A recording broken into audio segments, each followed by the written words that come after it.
ವೀಕ್ಷಕರೇ, TV1 ವಿಶೇಷ ಸಂದರ್ಶನಕ್ಕೆ ಸ್ವಾಗತ. ನಾನು ಜೀವಿತಾ ಶೇಖರ್. ಮನ್ಸಿದ್ರೆ ಮಾರ್ಗ. ಹೆಣ್ಮಕ್ಳು ಮನ್ಸು ಮಾಡಿದ್ರೆ ಎಂತಹ ಸಾಧನೆ ಬೇಕಾದರೂ ಮಾಡ್ತಾರೆ ಅನ್ನೋದಕ್ಕೆ ಜ್ವಲಂತ ಉದಾಹರಣೆ ಇವತ್ತಿನ ನಮ್ಮ ಕಾರ್ಯಕ್ರಮದ ಮುಖ್ಯ ಅತಿಥಿಯಾಗಿರುವಂತಹ ಉದಯ ಅವರು.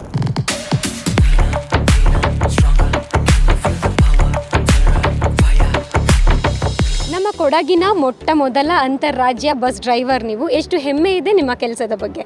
പിന്നെ ഇത് ആദ്യമായിട്ട് എടുക്കുമ്പോൾ ഇതിൻ്റെ ക്ലാസിക് ബസ്സിൻ്റെ ഓണറായിട്ടുള്ള ഹബീബ് ക നല്ല സപ്പോർട്ടേനു. എടുത്ത് ഒരു കുഴപ്പമില്ല എന്ന് പറഞ്ഞിട്ട് ധൈര്യത്തിൽ അങ്ങ് എടുത്തേ. കുഴപ്പമൊന്നുമില്ല, നല്ല ഒരു ഇതേനു, എക്സ്പീരിയൻസേനു. ಮೇಡಮ್, ಎಷ್ಟು ವರ್ಷದಿಂದ ಈ ಕೆಲಸವನ್ನು ಮಾಡ್ತಾ ಇದ್ದೀರಾ? ഞാൻ 2 വർഷമായി ഹെവി ലൈസൻസ് എടുത്തിട്ട്. പിന്നെ കുറച്ച് കാലമായി കാറ് ലോറി അങ്ങനെയെല്ലാം എടുക്കലുണ്ട്. ആദ്യം 2 വർഷം ഹെവി എടുത്തിട്ട്. ಮೇಡಮ್, ಬಸ್ ಡ್ರೈವರ್ನ ದೇವ್ರ ಸಮಾನ ಅಂತ ಹೇಳ್ತಾರೆ. ಯಾಕಂದರೆ ನಿಮ್ಮನ್ನ ನಂಬಿ ಒಂದು 50ರಿಂದ 100 ಜನ ಬಸ್ಸಲ್ಲಿ ಕೂತಿರ್ತಾರೆ.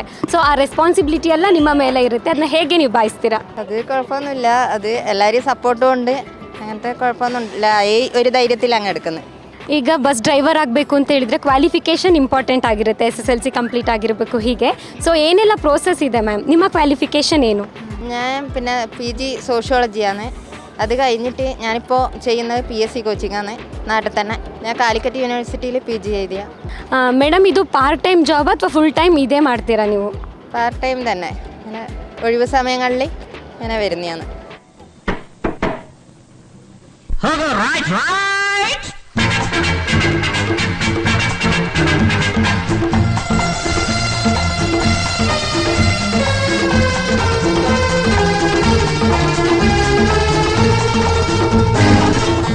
ಮೇಡಮ್, ಡ್ರೈವಿಂಗ್ ಮಾಡಲಿಕ್ಕೆ ಏನು ಕ್ರೇಜ್ ಬಂತು? ಏನಾದರೂ ನೋಡಿ ಇನ್ಸ್ಪೈರ್ ಆಗಿರಬೇಕು ಅಲ್ವಾ? ನಿಮಗೆ ಏನು ನೋಡಿ ಇನ್ಸ್ಪೈರ್ ആಯಿತು? വണ്ടി എനിക്ക് ചെറുത് മുതലേ ഓടിക്കാൻ ഭയങ്കര ഇഷ്ടമാണ്. പിന്നെ ഞാൻ ഒരു 6ാം ക്ലാസ് 7ാം ക്ലാസ് എടുക്കുമ്പോൾ ഞാൻ ബുള്ളറ്റും അങ്ങനത്തെയെല്ലാം എടുക്കുന്നതാണ്. ബൈക്കുകൾ, പിന്നെ കാറ്, പിന്നെ അതുവഴി ലോറി അങ്ങനെയെല്ലാം എടുത്തിട്ട് ഇങ്ങനെ വന്നത്. വീട്ടിൽ 407 ലോറി ഉണ്ടേനു. അതെല്ലാം എടുത്തിട്ട് ഒരു ലെവലായി. പിന്നെ എൻ്റെ മൂത്തച്ഛൻ്റെ മോനാണ് എന്നെ പഠിപ്പിച്ച ഡ്രൈവിങ്. അവർ ലോറിയിലെ ഡ്രൈവറാണ്, പേര് പ്രസാദ്. ಮೇಡಮ್, ನೀವು ಲಾಂಗ್ ಡ್ರೈವ್ ಮಾಡಿದ್ದೀರಾ? ഞാൻ നാഷണൽ പെർമിറ്റ് ലോറിയിൽ മട്ടന്നൂരിൽ നിന്ന് പേട്ടക്കേക്കെല്ലാം വന്നിട്ടുണ്ട്. വീരാജുപേട്ട അങ്ങനെയെല്ലാം വന്നിട്ടുണ്ട്. അങ്ങോട്ടും അതുപോലെ പോയിട്ടുണ്ട്. ಮೇಡಮ್, ದಿನಕ್ಕೆ ಎಲ್ಲಿಂದ ಎಲ್ಲಿಯವರೆಗೆ ಎಷ್ಟು ಟ್ರಿಪ್ ಹೋಗ್ತೀರಾ? ഞാൻ വരുന്നത് കണ്ണൂർ ടു മടിക്കേരിയാണ്. തിരിച്ചു അതുപോലെ തന്നെ Madikeri to Kannur. Madam, general ಆಗಿ ಗರ್ಲ್ಸ್ ಈ ಫೀಲ್ಡ್ ಚೂಸ್ ಮಾಡೋದು ತುಂಬ ಕಷ್ಟ. ಎಲ್ಲರೂ ಮನೇಲೂ ಬಿಡೋದಿಲ್ಲ ಅಷ್ಟು ಫ್ರೀಯಾಗಿ. ಸೊ ನಿಮ್ಮ ಮನೇಲಿ ಹೇಗೆ ಬಿಟ್ಟರು? ಅವರ ರಿಯಾಕ್ಷನ್ ಹೇಗಿತ್ತು? എല്ലാവരും നല്ല ഒരു ഇത് തന്നെയാണ്. അങ്ങനത്തെ ബുദ്ധിമുട്ടൊന്നും ഉണ്ടായിട്ടില്ല.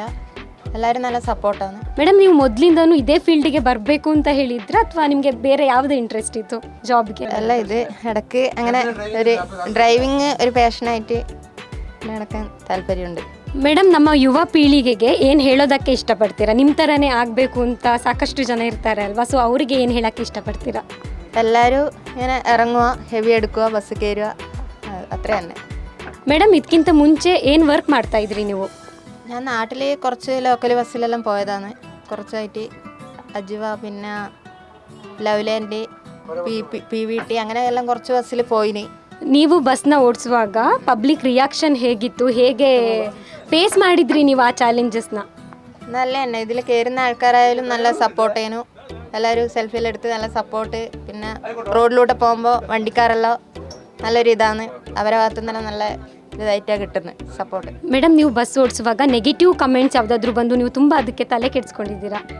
നെഗറ്റീവായിട്ട് അങ്ങനെയൊന്നും ഇതുവരെ ഉണ്ടായിട്ടില്ല. അങ്ങനെയൊന്നുമില്ല. ഇവരെല്ലാം ഹബീബ് ഖാൻ്റെ എല്ലാം സപ്പോർട്ടും ഉണ്ട്. അങ്ങനത്തെ കുഴപ്പമൊന്നുമില്ല.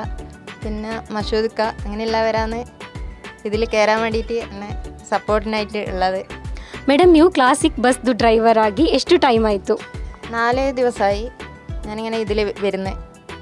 ಮೇಡಮ್, ನೀವು ಕ್ಲಾಸಿಕ್ ಬಸ್ ಡ್ರೈವರ್ ಆಗಿದ್ದೀರಲ್ಲ, ಸೊ ಕ್ಲಾಸಿಕ್ ಬಸ್ದು ಓನರ್ ಆಗಿರ್ಬೋದು, ಕಂಡಕ್ಟರ್ ಆಗಿರ್ಬೋದು ಅಥವಾ ಕ್ಲೀನರ್ಸ್ ಆಗಿರ್ಬೋದು, ಯಾವ ರೀತಿ ಸಪೋರ್ಟ್ ಮಾಡ್ತಾ ಇದ್ದಾರೆ ನಿಮಗೆ? എല്ലാവരും നല്ല അവരെ ഒരു സപ്പോർട്ടിലാണ് ഞാൻ ഇത്രയും ദൂരം എടുത്തു വന്നത്. എല്ലാവരും സപ്പോർട്ട് തന്നെയാണ്. ഒന്നും പേടിക്കേണ്ട, ധൈര്യത്തിൽ എടുത്തോന്ന് പറഞ്ഞിട്ട് ആ ഏരിയയിൽ ഞാൻ എടുത്തിയാണ്. ಮೇಡಮ್, ಬೆಳಗ್ಗೆ ಎಷ್ಟೊತ್ತಿಗೆ ಬಸ್ ಟೈಮಿಂಗ್ ಸ್ಟಾರ್ಟ್ ಆಗುತ್ತೆ? രാവിലെ 6 മണിക്കാണ് കണ്ണൂരിൽ നിന്ന് ടൈം സ്റ്റാർട്ട് ചെയ്യുക. 8:45 ഇങ്ങനത്തെ. പിന്നെ പേട്ടക്ക്. പിന്നെ ഇവിടെ 11 മണി കഴിയും. ಮೇಡಮ್, ನೀವೊಂದು ಹುಡುಗಿಯಾಗಿ ಈ ಫೀಲ್ಡಿಗೆ ಬಂದ ಮೇಲೆ ಯಾವುದೆಲ್ಲ ಚಾಲೆಂಜಸ್ನ ಫೇಸ್ ಮಾಡಿರ್ತೀರಲ್ಲ, ಫಿಸಿಕಲ್ ಆಗಿರ್ಬೋದು ಅಥವಾ ಮೆಂಟಲಿ ಆಗಿರ್ಬೋದು, ಸೊ ಎಷ್ಟು ಪ್ರಿಪೇರ್ ಆಗಿರಬೇಕು? ടെൻഷനൊന്നും ഇല്ലാണ്ട് എടുക്കുക. പിന്നെ ശ്രദ്ധ, അതാണ് മെയിനായിട്ട് വേണ്ടായി അങ്ങനെ എടുക്കുന്നത്. എല്ലാവരും അങ്ങനെ തന്നെ.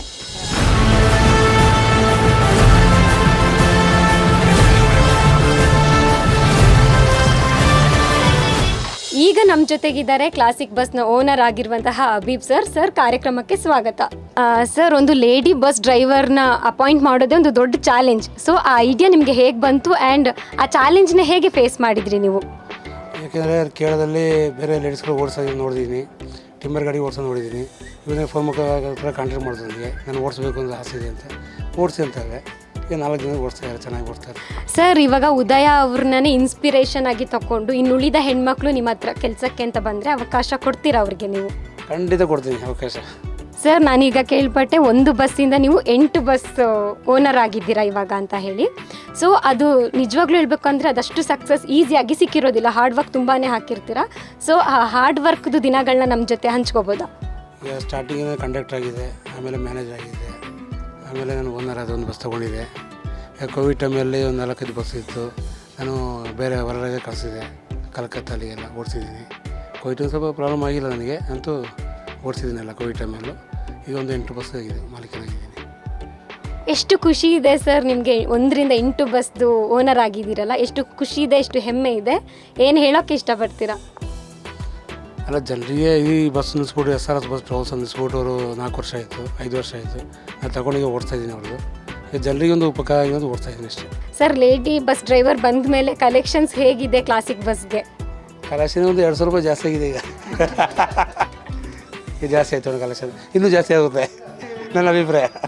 ಸರ್, ಇವಾಗ ಉದಯ ಅವ್ರನ್ನ ಅಪಾಯಿಂಟ್ ಮಾಡಿದ ಮೇಲೆ ಅವರಲ್ಲಿ ಕಂಡಂತಹ ಪಾಸಿಟಿವಿಟಿ ಏನು ಅಂತ ನೀವು ಹೇಳಬೇಕು ಅಂದರೆ, ಪ್ಯಾಸೆಂಜರ್ಸ್ನ ಬಸ್ಸಿಂದ ಇಳಿಸುವಾಗ ಆಗಿರ್ಬೋದು ಅಥವಾ ಹತ್ತಿಸುವಾಗ ಆಗಿರ್ಬೋದು, ನಿಧಾನ ಎಲ್ಲ ಹೋಗಬೇಕಾಗುತ್ತೆ. ಸೊ ಇವರು ಎಷ್ಟು ಅದನ್ನು ನೋಡ್ಕೊಳ್ತಾ ಇದ್ದಾರೆ, ಸೇಫ್ಟಿ ಮೆಜರ್ಸ್ನ ಚೆನ್ನಾಗಿ ನೋಡ್ತಾರೆ, ಓಡಿಸ್ತಾ ಇದ್ದಾರೆ, ಪರವಾಗಿಲ್ಲ. ಎಲ್ಲಿ ನಿಲ್ಲಿಸ್ಬೇಕು ಅಲ್ಲಿ ನಿಲ್ಲಿಸ್ತಾ ಇದ್ದಾರೆ, ಪರವಾಗಿಲ್ಲ, ಓಡಿಸ್ತಾರೆ, ಚೆನ್ನಾಗಿ ಓಡಿಸ್ತಾರೆ, ತೊಂದರೆ ಇಲ್ಲ, ಚೆನ್ನಾಗಿ ಓಡಿಸ್ತಾರೆ, ತೊಂದರೆ ಇಲ್ಲ. ಇಂಟ್ರೆಸ್ಟ್ ಅಂದರೆ ಭಾರಿ ತೊಂದರೆ ಇರ್ತದೆ, ಚೆನ್ನಾಗಿ ಓಡಿಸ್ತಾರೆ, ಪರವಾಗಿಲ್ಲ. ಸರ್, ನೀವು ನಮ್ಮ ಸಮಾಜಕ್ಕೆ ಹೆಣ್ಮಕ್ಳನ್ನೂ ನಾವು ಡ್ರೈವಿಂಗಿಗೆ ಸೇರಿಸ್ಕೊಳ್ತೀವಿ ಅನ್ನೋ ಒಂದು ಮೆಸೇಜ್ನ ಸೋಷಿಯಲ್ಗೆ ಕೊಟ್ಟಿದ್ದೀರಾ. ಸೊ ಅದೇ ರೀತಿ ನಿಮ್ಮನ್ನು ನೋಡಿ ಫಾಲೋ ಮಾಡೋರು ತುಂಬ ಜನ ಇರ್ತಾರೆ. ಸೊ ಅವ್ರಿಗೆ ನೀವೇನು ಹೇಳೋಕ್ಕೆ ಇಷ್ಟಪಡ್ತೀರಾ? ನಂತರ ಎಲ್ಲರೂ ಕೆಲಸ ಕೊಡಲಿ ಅಂತ ನನ್ನ ಅಭಿಪ್ರಾಯ. ಎಲ್ಲರೂ ಡ್ಯೂಟಿ ಕೊಡಲಿ, ಎಲ್ಲರೂ ಕೊಡಲಿ. ಸರ್, ಉದಯ ಅವ್ರನ್ನ ಫಸ್ಟ್ ಡೇ ಇಂಟರ್ವ್ಯೂ ಮಾಡಿದಾಗ ಹೇಗಿತ್ತು ನಿಮ್ಮ ರಿಯಾಕ್ಷನ್ ಆ್ಯಂಡ್ ಅವರ ರಿಯಾಕ್ಷನ್? ಸ್ಟಾರ್ಟಿಂಗ್ ನನಗೆ ಒಂದು ಕನ್ಫ್ಯೂಸ್ ಇತ್ತು, ಓಡಿಸ್ತಾರ ಇಲ್ವಾ ಅಂತ. ನಾನು ನೋಡಿದೆ, ಟ್ರಯಲ್ ನೋಡಿದೆ, ಓಡಿಸ್ತಿದ್ರು, ಚೆನ್ನಾಗಿ ಓಡಿಸ್ತಾರೆ, ಪರವಾಗಿಲ್ಲ. ಸರ್, ಉದಯ ಅವ್ರನ್ನ ನಿಮಗೆ ರೆಫರ್ ಮಾಡಿದ್ದು ಯಾರು? ಅವ್ರು ಮುಂಚೆ ಏನು ಮಾಡ್ತಾಯಿದ್ರು ನೀವು ಅವ್ರನ್ನ ಕಾಂಟ್ಯಾಕ್ಟ್ ಮಾಡೋದಕ್ಕಿಂತ ಮುಂಚೆ? ಇಲ್ಲ, ನಮ್ಮ ಬಸ್ಸಲ್ಲಿ ಡ್ಯೂಟಿ ಮಾಡೋರು ಮೌರೂಫ್ ಅಂತ ಇದ್ದಾರೆ, ಮಸೂದ್ ಅಂತ. ಅವರು ನನಗೆ ಕಾಂಟ್ಯಾಕ್ಟ್ ಮಾಡಿಕೊಟ್ರು, ಅವ್ರ ಮನೆ ಪಕ್ಕದಿರೋರು. ನನಗೆ ಕೇಳಿದ್ರು, ಗಾಡಿ ಓಡಿಸ್ಬೇಕು, ನಮ್ಮ ಇವರು ಬಂದಿದ್ದಾರೆ ಅಂತ, ಉದಯವರು ಬಂದು ಓಡಿಸ್ತಾರೆ ಅಂತ. ಆಯಿತು, ಓಡಿಸಿ ಅಂತ ಹೇಳಿದೆ. ಬಸ್ಸು ಓಡಿಸೋ ಬಸ್ಸಲ್ಲಿ ಯಾವತ್ತೂ ಹೋಗಿಲ್ಲ, ಆದರೆ ಇವತ್ತು ಹೋಗ್ತಾ ಇದ್ದೀನಿ. ತುಂಬ ಖುಷಿ ಆಗ್ತದೆ. ಹುಡುಗಿರು ಈ ಥರ ಸಾಧನೆ ಮಾಡಬೇಕು, ಮುಂದೆ ಬರಬೇಕು. ನನ್ನ ಹೆಸರು ರತ್ನ ಅಂತೇಳಿ.